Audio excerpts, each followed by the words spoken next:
পুতুলটি ধ্বংস হওয়ার পর গ্রামবাসীরা ভেবেছিল আপদ বিদায় হয়েছে, সবাই খুব শান্তিতে দিন কাটাচ্ছিল। কিন্তু তাদের বিন্দুমাত্র ধারণা ছিল না যে সামনে এমন কিছু ঘটতে চলেছে যা পুরো ইতিহাস করে দেবে। একদিন রাতে যখন ঘড়িতে রাত 2টো বাজে, গ্রামের এক মহিলা ঘুমাচ্ছিলেন।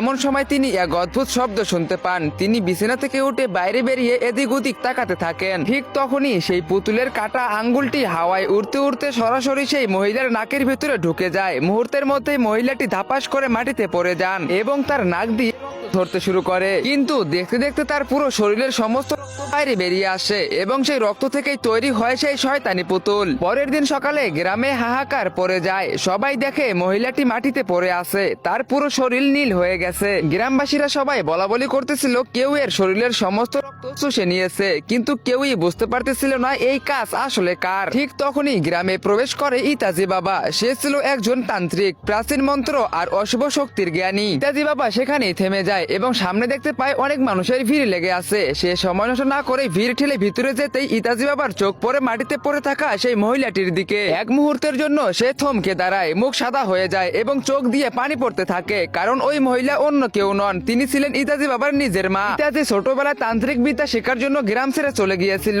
আজ যখন ফিরলো তখন তার মাকে এই অবস্থায় দেখতে হলো। তার মনে শুধু একটাই আক্ষেপ কাজ করছিল, যদি আর একটু আগে ফিরতে পারতাম। তো বন্ধুরা, এরপরে কি হতে চলেছে? ইতাজি কি পারবে তার মায়ের মৃত্যুর বদলা নিতে? তো তোমরা সেটা দেখতে পারবে পার্ট 12। তো 12 দেখার জন্য ভিডিওতে লাইক করে চ্যানেলটিকে সাবস্ক্রাইব করে দাও আর অবশ্যই কমেন্ট বক্সে কমেন্ট করো পার্ট 12।